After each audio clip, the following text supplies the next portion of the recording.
का कार्यक्रममा उपस्थित हुनुभएका एसडिएभी स्कुलका आदरणीय प्रिन्सिपल भुवनेश्वरी म्याम, स्कुलका हेड अफ डिपार्टमेन्ट्सका सरहरू, स्कुलका सम्पूर्ण टिचर्सहरू, अभिभावकज्यूहरू जो यहाँ आउनु भएको छ र आजको दिनबाट लिडरसिप लिनुहुने विद्यार्थी भाइ बहिनीहरू र उपस्थित सम्पूर्ण विद्यार्थी तथा टिचर्सहरू, आजको यस शुभ बिहानै छ, अझै पनि दिउँसो भइसकेका छैन।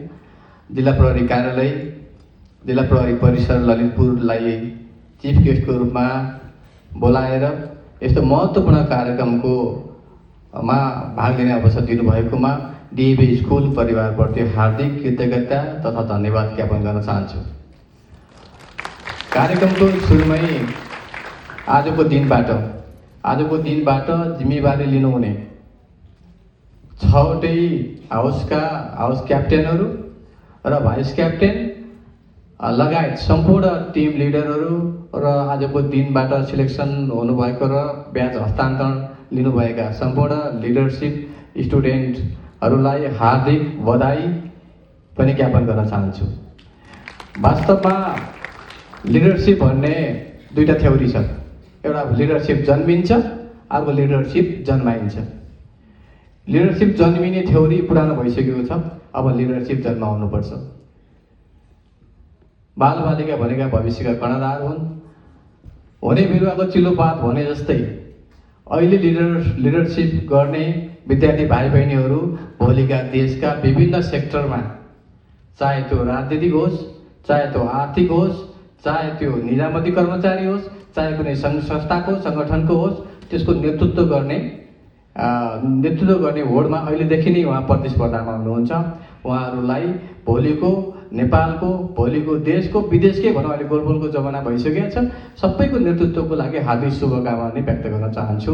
तपाईँहरू सफल हुनुहोस्, तपाईँको कार्यकाल सफल होस्। तपाईँहरूले प्राप्त गर्नुभएको ब्याज, तपाईँले प्राप्त गर्नुभएको आजको जुन ट्याग छ, त्यो ट्याग भनेको तपाईँहरूको ट्यागसँगै आएको जिम्मेवारी पनि हो। तपाईँहरूमाथि ठुलो जिम्मेवारी आएको छ। तपाईँहरूले एउटा सेक्सनलाई गाइड गर्नुपर्नेछ, एउटा हाउसलाई गाइड गर्नुपर्नेछ, एउटा टिमलाई गाइड गर्नुपर्नेछ। त्यो टिमलाई अनुशासनमा राख्नुपर्नेछ, त्यो टिमलाई स्कुलको रुल्स एन्ड रेगुलेसन्सभित्र राख्नुपर्नेछ, त्यो टिमको एउटा ब्रिजको रूपमा, टिचर्स, अभिभावक र विद्यार्थीको बिचको ब्रिजको रूपमा त तपाईँले काम गर्नुपर्नेछ। त्यसको लागि पनि तपाईँहरूलाई उत्प्रेरणा मिलोस्, तपाईँहरू सफल हुनुहोस् भन्ने शुभकामना पनि व्यक्त गर्न चाहन्छु। वास्तवमा हामी पढेका दिनहरू याद आउँछ मलाई। हामीहरू गाउँमा पढेको, म तनहुँ जिल्लाको दमौलीमा पढेको, दमौलीका स्कुलहरूमा पढेको, जुन बेलामा हाम्रो स्कुलको फ्यासिलिटिज र अहिले तपाईँहरू पढिरहेको स्कुलको फ्यासिलिटिज हेरेर आकाश जमिनको फरक छ। हामी चौरमा बसेर एक्जाम दिन्थ्यौँ, घाम पर्थ्यो, पानी आउँथ्यो, पानी आएपछि दौडेर फेरि भित्र गयो, टाइम हेऱ्यो, फेरि फर्केर आएर चाहिँ एक्जाम दिनु पर्थ्यो। त्यसरी पढेको हामीहरू। म त सानो मान्छे, तर म पनि फर्स्ट भइ थिएँ। तैपनि म सानो मान्छे फर्स्ट भएको कारणले मलाई पनि कहिलेकाहीँ त्यो बेला नेतृत्व गर्ने अवसर पनि प्राप्त भएको थियो र कतिपय मभन्दा ठुलो मान्छेहरू, ठुला पाखुरा भएका विद्यार्थीहरूले मलाई थ्रेट पनि गर्थे, तर म डराउँथिनँ, म लड्थेँ तिनीहरूसँग। मेरो साथमा मेरो ट्याग थियो, मेरो फुल्ली भनेर ब्याज थियो र मसँग मेरो अभिभावक र टिचर्सहरू थिए। त्यो भएर तपाईँहरूको पछाडि पुरै स्कुल तपाईँहरूको साथमा छ। तपाईँहरू कसैको दबाव प्रभावमा नपरेर तपाईँहरू आफ्नो कार्य सम्पादन अगाडि बढ्नुहोला भन्ने पनि भन्न चाहन्छु। धेरै चुनौतीहरू छन्, यो चुनौतीसँग जीवनलाई बचाउनु पर्नेछ। बच्चैमा बिरुवामै केहीमा रोग लाग्यो भने त्यो सन्चाउन धेरै गाह्रो हुन्छ, धेरै समस्या हुन्छ। त्यही भएर बिरुवा राम्रोसँग हुर्कायो भने बल्ल त्यसले फल दिन्छ। राम्रोसँग हुर्काउन सकियो भने त्यसले फल दिँदैन, त्यो राम्रो हुँदैन, त्यो बाङ्गोटिङ्गो भएर जान्छ, अनि पछि गएर बिग्रिन्छ। त्यही भएर यो बेला विशेष गरी तपाईँहरू जुन एज ग्रुपमा हुनुहुन्छ, 8 देखि 12, यो सबभन्दा क्रुसियल एज हो। यो टाइममा हामीलाई कन्ट्रोल गर्न सकेनौँ, हामीले आफ्नो लाइनमा हिँड्न सकेनौँ, टिचर्स र अभिभावकलाई हामीले एभोइड गऱ्यौँ, मै जान्ने मै सुन्ने हिसाबले लियौँ भने हामी पछि सिद्धिन्छौँ। मलाई पनि याद छ जो टिचरले मलाई गाली गर्नुहुन्थ्यो, जो टिचरले मलाई पिट्नुहुन्थ्यो, जसले मलाई कारवाही गर्नुहुन्थ्यो, त्यो टिचर्सहरू आज मेरो लागि भगवान् हुनुभएको छ। त्यो भएर तपाईँहरूलाई जसले गाली गर्छ, जसले यो चिज सेवन नगर भन्छ, यो नखा भन्छ, पढ भन्छ, तपाईँहरूलाई चाहिँ राम्रो बाटोमा हिँड भन्छ, त्यो सबै तपाईँहरूका आफन्तहरू हो। र तपाईँलाई मोटिभेट गर्ने, लागु औषध खान मोटिभेट गर्ने, के अरे सोसियल क्राइमहरूको साइबर क्राइमहरू गर्न मोटिभेट गर्ने र नचाहिने काम गरेर सिकाउने चिज मान्छेहरू तपाईँको शत्रु हुन्। शत्रु र मित्र अहिलेदेखि चिन्नुपर्छ, तब मात्रै हामी माथिल्लो भविष्य हामी बनाउन सक्छौँ। जहाँ गए पनि राम्रो बनेर जानुहोस्, जुन फिल्डमा गए पनि राम्रो बनेर जानुहोस्। हामीले स्कुलमा सर्टिफिकेट मात्रै दिएर पठाउने होइन, तपाईँलाई एउटा राम्रो नागरिक बनाएर पठाउनु पर्नेछ। यो नागरिकले चाहे त्यो किसान होस्, चाहे त्यो व्यापार व्यवसाय गरोस्, चाहे टिचर बनोस्, चाहे कर्मचारी बनोस्, जे भन्दाखेरि पनि उसले आफ्नो उत्तरदायित्व पुरा गर्न सकोस्, त्यस्तो हिसाबको उत्पादन गर्नुपर्नेछ हामीले। यो राम्रो अभिभावक उत्पादन गर्ने, राम्रो भविष्य उत्पादन गर्ने फ्याक्ट्री हो। यो फ्याक्ट्रीबाट भएका प्रोडक्सनहरू राम्रो उत्पादन होस् भन्ने पनि म अपेक्षा राख्न चाहन्छु। वास्तवमा अहिलेका बालबच्चाहरू धेरै जसो लागु औषधमा फँसेका छन्।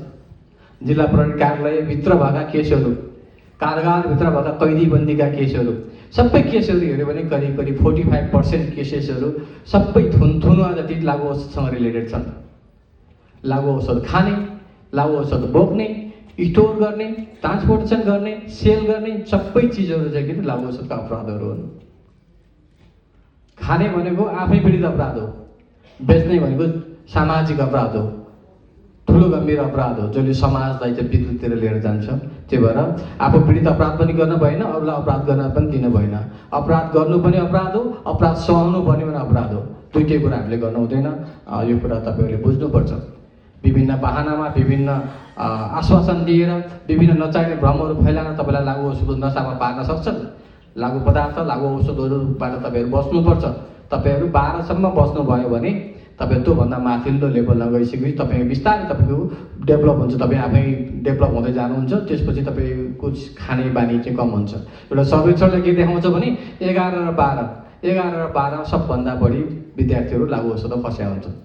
त्यो कारणले गर्दा यो एज एकदम भलनरेबल एज हो। यो एजलाई हामीले जोगाउनुपर्छ। अभिभावकहरू यहाँ हुनुहुन्छ, तपाईँका विद्यार्थीहरूका बेडसिटको मुनितिर, पकेटको मुनितिर, विद्यार्थीको पकेटतिर, झोलातिर, त्यो कुना काप्चातिर सबैतिर सर्च गर्नु होला। कपडा धुने बेला फर्काएर हेर्नु होला, सुँग्नु होला। त्यो तपाईँको बच्चाको पकेट पनि सुँग्नु होला। धेरै कुराहरू पत्ता लाग्न सक्छ। सुरुकै स्टेजमा पत्ता लाग्यो भने त्यसलाई डाइभर्सन गर्न सकिन्छ, पछि पत्ता लाग्यो भने त्यसले हामीलाई डाइभर्सन गर्छ। त्यो हिसाबले गर्दाखेरि अरू अपराध पनि लागु औषधसँग जोडिएका अपराधहरू हुन्। लागु औषधको नसामा फँसिसकेपछि परिवार, समाज सबै छिन्न भिन्न हुन्छ, तितर-बितर हुन्छ। तपाईँले कमाएका पैसा, तपाईँले कमाएको सम्पत्ति केही पनि तपाईँलाई काम छैन, त्यो काम लाग्दैन। त्यो भएर आफ्नो विद्यार्थीलाई राम्रो बनाउनु होला। तपाईँलाई बधाई पनि छ, यति राम्रो स्कुलमा पढाउनु भएको छ। विद्यार्थीलाई पनि बधाई छ, तपाईँको अभिभावकले तपाईँलाई यति राम्रो स्कुलमा पढाउनु भएको छ। त्यही भएर तपाईँहरूले आफ्नो बाबा आमाको प्रतिष्ठा, इज्जत सबै ख्याल गरेर अगाडि बढ्नु होला भन्ने पनि तपाईँहरूलाई भन्न चाहन्छु। अर्को साइबर अपराध, यति धेरै साइबर अपराधहरू भएका छन्, साइबर बुलिङहरू भएका छन्, साइबर चिटिङहरू भएका छन्, साइबर थेफ्टहरू भएका छन्। धेरै कुराहरू साइबरबाट भएको छ। त्यही भएर सोसियल मिडिया चलाउँदाखेरि, नेट इन्टरनेट चलाउँदाखेरि, तपाईँ कुनै पनि साइटहरू चलाउँदाखेरि, फेसबुक युट्युबहरू चलाउँदाखेरि एकदम धेरै ध्यान दिनु होला। तपाईँ पीडित पनि हुन सक्नुहुन्छ, नजानी तपाईँ अपराधी पनि बन्न सक्नुहुन्छ। त्यही भएर साइबर अनुशासन पालना गरेर, साइबर डिसिप्लिन पालना गरेर तपाईँहरूले चाहिँ साइबर चलाउनु होला। त पनि यो समयमा अलिकति अवसर पाएको भएर पनि मैले तपाईँलाई भन्न चाहन्छु। अर्को केस भयावह रूपमा देखिरहेको यो सुसाइड केसहरू पनि धेरै छन्। सुसाइड केस, मान्छेले डिप्रेसनमा गएर, मान्छे फेल भएर, मान्छे चाहिँ लभ अफेयरमा चाहिँ ब्रेकअप भएर धेरै मान्छेले आत्महत्या गरिरहेका छन्। आत्महत्या ठुलो अपराध हो। 10 जना मान्छेहरूलाई मारेको भन्दा आफूलाई मारेको धेरै पाप लाग्छ। हाम्रो शास्त्र, धर्मशास्त्र पनि लेखा छ त्यो कुरा। त्यही भएर कहिले पनि मानौँ न। लड्ने, भिड्ने, बरु जे गर्नुपर्छ गर्ने, तर मर्न चाहिँ भएन।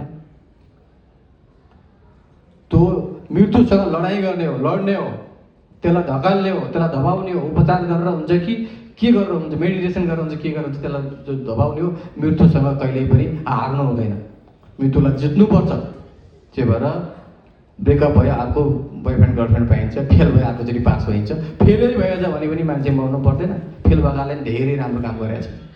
फेल भएका मान्छेहरू देशको प्रधानमन्त्री पनि बनेका छन्। त्यो कारणले गर्दाखेरि फेल हुनु नै ठुलो कुरा होइन। त्यो कुरा विचार गर्नु होला। र कस्मेटिक दलेका जति पनि इन्स्टिच्युटहरू छन्, कस्मेटिक दलेका जति पनि कलेजहरू छन्, तिनीहरूको बाहिरी आवरण हेरेर कलेज चुज गर्ने काम चाहिँ 12 क्लास पास गरेपछि नगर्नु होला। तिनीहरूको बिल्डिङ कस्तो छ, तिनीहरूको फ्यासिलिटिज के छ भनेर तिनीहरूको चुज गर्ने होइन। त्यो कस्मेटिक पोतेर आएका मान्छेहरू जस्तै कस्मेटिक उगारेर हेऱ्यो भने त्यो भित्र छिन्न भिन्न हुन्छ। त्यो भएर कस्मेटिक दलेका होइन, त्यसको क्वालिटी के छ, रिजल्ट के छ, त्यसले योभन्दा पहिला गरेको दिएको रिजल्टहरू के छन्, उसको रेपुटेसन के छ, त्यो हेरेर मात्रै स्कुलहरू कलेजहरू सेलेक्सन गर्नु होला। त्यो पनि तपाईँलाई अनुरोध गर्न चाहेँ। र अब धेरै लामो पनि गर्न चाहन्न, सबैजना आफ्नो काममा जानुपर्ने छ। फेरि पनि यो आज जो चाहिँ ब्याच धारणा गर्नुभएको छ, ब्याच लगाउनु भएको छ, यो सबै विद्यार्थीहरूलाई शुभकामना र हार्दिक बधाई ज्ञापन गर्न चाहन्छु। अभिभावकज्यूहरूलाई हार्दिक अभिनन्दन गर्न चाहन्छु र विद्यार्थी भाइहरूको उत्तरोत्तर प्रगति गर्न चाहन्छु। र स्कुल जसले हामीलाई बोलाउनु भयो उहाँको लागि चाहिँ ठुलो कृतज्ञता र धन्यवाद ज्ञापन गर्दै तपाईँहरूको आतिथ्यता, तपाईँहरूको माया ममताका लागि हार्दिक आभार व्यक्त गर्दै तपाईँहरूसँग सहकार्य गर्ने प्रतिबद्धता व्यक्त गर्न बिदा हुन्छु। धन्यवाद। नमस्कार। जय नेपाल।